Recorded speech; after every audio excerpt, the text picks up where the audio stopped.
किस प्रकार से भारत की भूमि है, वहां के लोग कैसे हैं, उन सभी के अंदर में प्रेम है कि नहीं है। विवेकानंद स्वामी जी ने कहा आपका आमंत्रित है मेरी भारत भूमि में, आप आकर के तो देखिए। विदेशियों ने कहा कि स्वामी जी एक प्रश्न करना चाहता हूं कि हम लोगों की जो रानी होती हैं क्वीन, उनसे अगर कोई मिलना चाहे तो तुरंत आके मिल सकते हैं और हाथ उनसे मिला सकते हैं। मैंने सुना है कि आपके यहाँ पे भारत में जाने के बाद जो रानी होती है उनसे हाथ नहीं मिलाया जाता है और तुरंत परमिशन नहीं मिलता है मिलने का। मैं जानना चाहता हूँ ऐसा क्यों। स्वामी विवेकानंद जी कहते हैं कि रानी से हाथ मिलाया जा सकता है, लेकिन हमारे भारत भूमि में रानी नहीं है, सभी महारानी है और महारानी से हाथ मिलाया नहीं जा सकता है, हाथ जोड़ के प्रणाम किया जा सकता है, हाथ जोड़ के प्रणाम किया जा सकता है। यह है हमारी भारत भूमि। विदेशी वह मेरे भारत में आया और भारत में जैसे ही प्रवेश किया, मेरे प्यारे सुनो, भारत भूमि में सभी लोग नहीं आ सकते। क्यों? कि इरादे रोज बनते हैं मगर टूट जाते हैं। इरादे रोज बनते हैं मगर टूट जाते हैं। और भारत में वही आते हैं जिन्हें महाकाल बुलाते हैं। भारत में सभी लोग नहीं आ सकते। मेरे प्यारे सुनो, जैसे ही भारत में वह आया, आते ही क्या देखता है कि एक वृक्ष है, वृक्ष के डाली पे एक पंछी बैठा हुआ है। उस वृक्ष में आग लग चुकी है और वह पंछी के पास पंख भी है, लेकिन उस स्थिति में भी वह पंछी उसी डाली पे बैठा रहा। यह विदेशी ने देखा। मेरे प्यारे सुनो, और विदेशी ने मन में विचार किया, हमने सोचा था कि भारत के जो लोग होते हैं बड़े बुद्धिमान होते हैं, बड़े ही प्रेमी होते हैं, हृदय के साफ सुथरा होते हैं, लेकिन मुझे लगता है कि भारत भूमि में सिर्फ मूर्ख ही रहते हैं। लेकिन फिर भी पूछ क्यों? क्योंकि इस वृक्ष में आग लगी है, डालियां जल रही है, पत्ते भी जल रहे हैं, इस पंछी के पास पंख भी है, लेकिन फिर भी उड़ नहीं रहा है। ये मूर्खता नहीं है तो क्या है? लेकिन फिर भी मैं पूछता हूं इस पंछी से ही कि आप क्यों नहीं उड़ रहे हैं। मेरे प्यारे सजनों, उस विदेशी ने पूछा पंछी से, कहा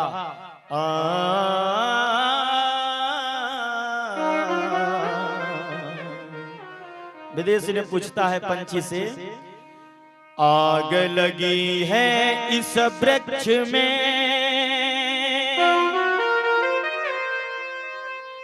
जले डाल और पात।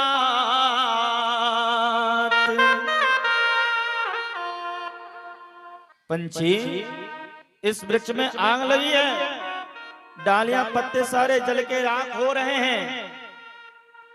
आग लगी है इस वृक्ष में, जले डाल और पात। ए पंछी तुम क्यों न उड़े, ए पंछी तुम क्यों न उड़े,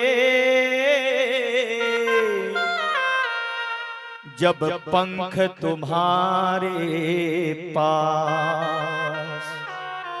पंछी, डालियां पत्ते सभी जल रहे हैं और तुम भी अब जलने वाले हो। अरे जान बचा के भगते क्यों नहीं हो? तुम्हारे पास पंख है। मैं कारण जानना चाहता हूं कि आप क्यों मरना चाहते हैं। जीना है तो उड़ करके भागो। पंछी ने कहा, मेरे प्यारे सजनों, पंछी ने बहुत सुंदर उत्तर दिया, ध्यान दीजिएगा। पंछी ने कहा कि जब यह वृक्ष स्वस्थ था, इस पे कोई मुसीबत नहीं आई थी, तब मैं इसका मीठा मीठा फल खाता था और इसी पे रहता था। मीठे फल हम खाई के गंदों की न पा। जब यह वृक्ष स्वस्थ था, तब मैं इसका मीठा फल खा करके और इसके पत्ते में ही मैं गंदगी कर देता था, तब भी यह मुझे कुछ भी इस वृक्ष ने नहीं बोला। जब यह स्वस्थ था तो हमारे साथ था, मेरा पेट भरता था। और आज इस वृक्ष के ऊपर मुसीबत आन पड़ी है, तो हमारा धर्म क्या कहता है? मीठे फल हम खाई के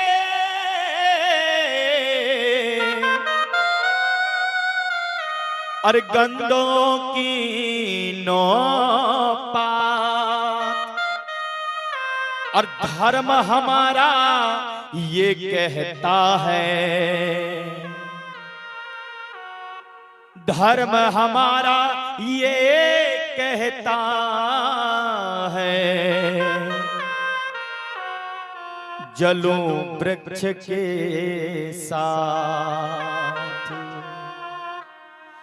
धर्म हमारा ये कहता है, जलो वृक्ष के साथ। जब यह वृक्ष स्वस्थ था, इसके ऊपर मीठे मीठे फल लगे हुए थे, तब मैं इसका फल सेवन करता था। आज मेरे मित्र के ऊपर मुसीबत आ गई, तो हमारा धर्म क्या कहता है कि मैं मित्र को दुख में ही छोड़ करके भाग जाऊं। अरे मरूंगा तो साथ में और जीऊंगा तो साथ में, यही मेरा भारतवर्ष के सभी धर्म कहते हैं। मेरे प्यारे सजनों, मरेंगे तो इसी वृक्ष के साथ और जिएंगे तो इसी वृक्ष के साथ। विदेशी ने जब यह देखा तो माथा ही खराब हो गया। इसीलिए तो हमारे शास्त्र सबसे पहले यही बात कहा है। क्या ये बात सिर्फ किसी में अगर है तो सिर्फ सनातन धर्म में है। सनातन धर्म ही तो एक ऐसा धर्म है जो सबके हित के बारे में सोचता है। हम सभी लोग कहते हैं ना, शास्त्र हमारे गाते हैं, वेदों गाते हैं कि सर्वे भवन्तु सुखिना सर्वे सन्तु निरामया सर्वे भद्राणि पश्यन्तु। सर्वे भद्राणि पश्यन्तु ना कश्चित् दुःख भाग् भवेत्। सभी सुखी रहें, सभी संपन्न रहें, सभी प्रेम से रहें। ये बात सिर्फ किसी धर्म में कहने का अगर पावर है तो वह सनातन धर्म में है और किसी धर्म में है ही नहीं। धर्म तो सिर्फ सनातन धर्म है, बाकी तो सब पंथ है। मेरे प्यारे सजनों, लेकिन जिसको जितना मैंने गले लगाया, जिसने जितना प्रेम दिया, उसने उतना ही पीछे से चाकू चलाया। लेकिन एक बात का ध्यान जरूर रखें, सत्य परेशान हो सकता है लेकिन पराजय कभी नहीं हो सकता है। आप सभी लोग महाभारत की कथा जानते हैं। पांडव सत्य के साथ युद्ध कर रहा था और कौरव 100 भाई था। ना जाने कितने कितने दुष्ट राजा उसके तरफ से युद्ध कर रहे थे, लेकिन वो असत्य के साथ खड़ा था। पांच पांडव परेशान तो जरूर हुए, लेकिन अंतिम में विजय पांडवों की ही हुई, क्योंकि वो सत्य के साथ में खड़ा था। बोले जय श्री राम। इसलिए मेरे प्यारे सुनो, शास्त्रों ने ये भी कहा है कि धैर्य धरो, आगे बढ़ो। धैर्य धरो, आगे बढ़ो, पूर्ण हो सब काम, और उसी दिन आम नहीं फलता जिस दिन बोए आम। पौधा लगाते हैं, सिंचाई करते हैं, धैर्य धारण करते हैं, तो एक दिन मीठा फल खाने को जरूर मिलता है। इसलिए मेरे प्यारे सजनों, हम सभी लोग, हमारा धर्म कितना अच्छा है, सनातन धर्म कितना अच्छा है, जो हमेशा धैर्य धारण करके रहता है, समय का इंतजार करता है।